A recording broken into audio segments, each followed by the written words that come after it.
Graziano, give me a bold prediction. 2024 will be Dak Prescott's last year as a Cowboy. Is that bold enough for you? Oh, that's good. I thought you might like that, Greeny. Oh, I like that might lead into another discussion. Look, prepare to bring that sound back for tomorrow. He's not signed past 2024. He's got a no franchise clause. We've talked about all the leverage he has. I can foresee a situation where they can't get to a contract and they wish each other. Wait, so Cindy, come out. We'll do the full screen in a minute, but walk me through how that happens. Walk me through. Nobody does anything is how that happens. No. I understand. The way that happens is that he plays at the $59 million number this year. It's one possibility. It would obviously hamper their ability to do other things. That's what I mean. They could get cap relief elsewhere, right? If you sign CeeDee Lamb, his cap number goes down. But yes, $59 million, significant burden. They could also just add void years if they reach an impasse. And they say, well, we're not going to be able to get this done. Let's add some void years so we can put a good team around you. And then, if you want to be a free agent at the end of the year, go ahead. Oh, my shoulder. So, and then the cap hit.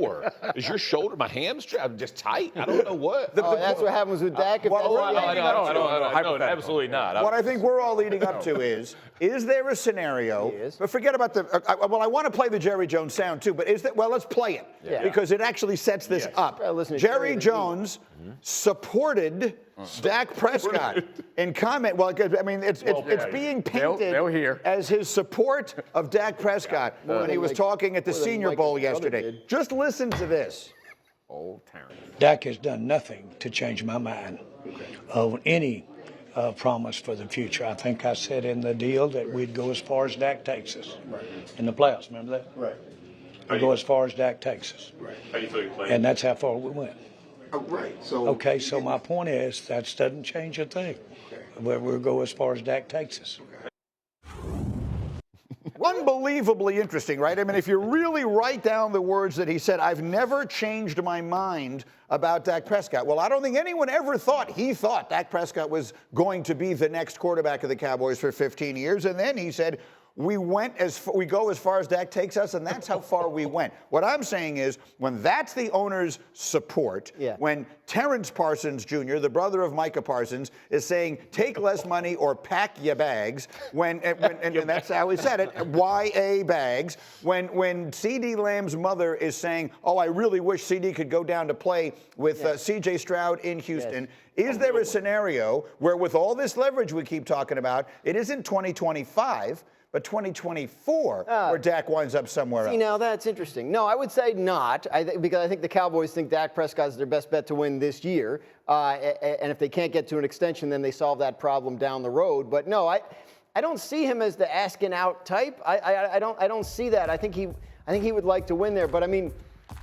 look, Terrence Parsons, right? CeeDee Lamb's mom, this kind of stuff, public negotiation stuff from the owner.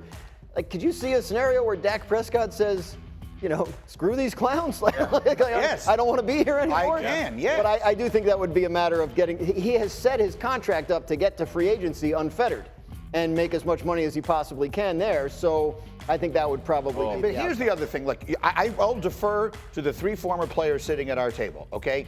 But it just seems to me, and we don't know what has been said between CeeDee Lamb and Dak privately since those comments from the mother came out. We don't know what's been said between Micah and Dak privately after the comments from his brother came out. But if those are nothing, there's a scenario where, these relationships are bad and they're not getting better. So forgetting about the owner and his comments, forget about all the public stuff.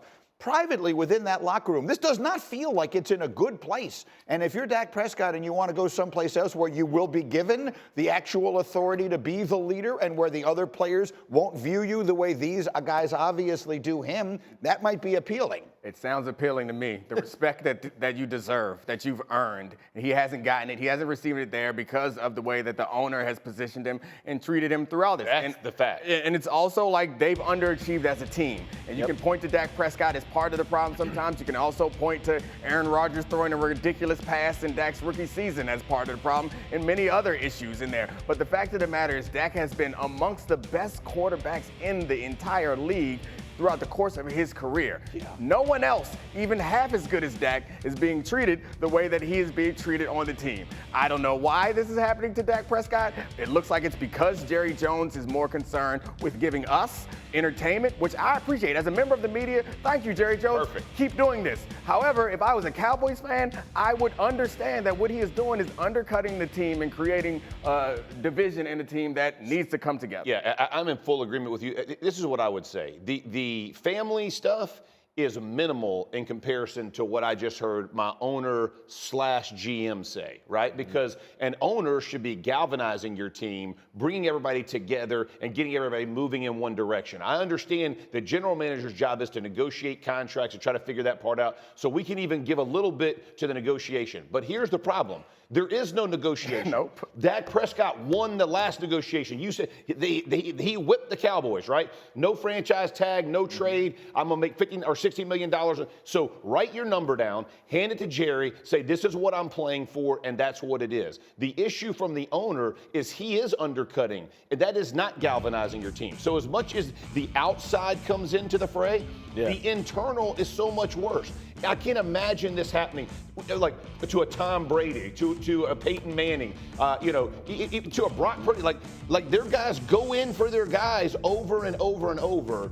And this organization, for whatever reason, does not go in. Think about John Harbaugh. Even in all the stuff that was going on with Lamar's contract, he always said, we're going to get this thing done. Coming from inside Lamar Jackson's locker room, any of this stuff? You didn't hear coming from inside any of the other locker rooms. It's not just the owner. The point is, the owner can give carte blanche to people to say whatever they want. That doesn't mean they have to. Right. There's something else going on I think here. in many other locker rooms and many other families of players, there are guys talking bad about their quarterback when they go home and they're mad. Right. But they do not feel that it is appropriate to say it publicly because they understand that the organization would not appreciate it and it is a foolish thing to do. And you'd be in the owner's office. So we can pile on these family members for getting out there, or we can point out the fact that these are only symptoms of the problem that Jerry Jones has created. And I want to make sure I put an exclamation on this is not that uncommon because these family members are all biased to the person that is on the team. It is always someone else's fault. And if there was Twitter and if we played for the Cowboys and we played,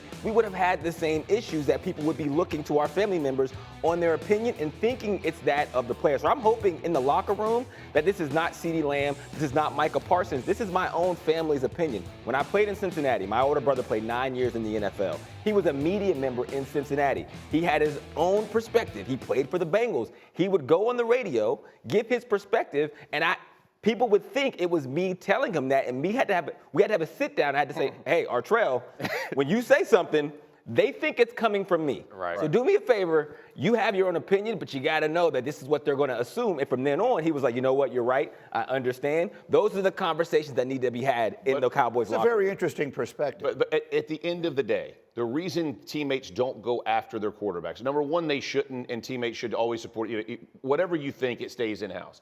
But because the owner would have you in his office in 30 seconds. The plane would be wherever you are, and you're going to be sitting down, and you're going to get blasted by, because that's what owners do is galvanize teams. Isn't there another reason? So when Michael Irvin worked with us, and he wore that number that we just saw CeeDee Lamb wore once upon a time, I remember him telling me, if you're a receiver, the one guy you don't make mad is your quarterback. Ever. He's your meal ticket. The most important person in your life is the quarterback because he's the guy who's throwing you the ball. Yeah. He's the guy who makes you what you. I mean, some version of that. Yeah. Yep. And so, I mean, it is all the more ironic that we have a guy wearing his exact number in the same exact team who is in the middle of this. And that's a great point, and it plays into what Dom is saying because that only makes sense if you know that the quarterback is cemented in his spot by the owner, by the coaching staff, because they have supreme belief in him. You know it's going to be him or me. If that's not the case, then you are emboldened to say whatever you want. Just reiterate that CD didn't say any of these things, but we get the perspective that maybe he feels like this is reasonable based on how the last game ended and based on the fact that his family members are saying things. However, his numbers suggest that he should love Dak Prescott. Correct. Give him some watches. Hook him up with some watches. And that his family should too. Yeah. Like, CD is great, but it helps to have a quarterback who is also great. And that's what Dak Prescott has been. And it's great for us here to provide entertainment, but it would frustrate the hell out of me if I was a Cowboys fan. But instead of them aiming their ire at where it belongs, they all join Jerry and gang up on Dak. Finish it, Dan. Walk us through, I mean, realistically, what the contract means and what happens What from the here. contract means is that Dak Prescott is in charge of this situation. Yep. If the Cowboys want to reduce his cap number, $59.5 million, they need his help and permission. And if he does absolutely nothing, then they are going to have a difficult time managing their cap this year and probably an impossible time keeping him right off the free agent market next year, because again, can't franchise him. So we'll see what happens. We'll see what kind of overtures they make, how far they're willing to go in terms of an extension, and what Dak is willing to do, because that is the consistently underrated piece in retrospect of what happened the last time they negotiated a contract. Everybody says, well, they didn't pay him when they had the chance. Dak is part of this too. Yeah. He needs to agree to it too. So it was a two-way thing, and it came out in Dak's favor, and we are now seeing the effect of that.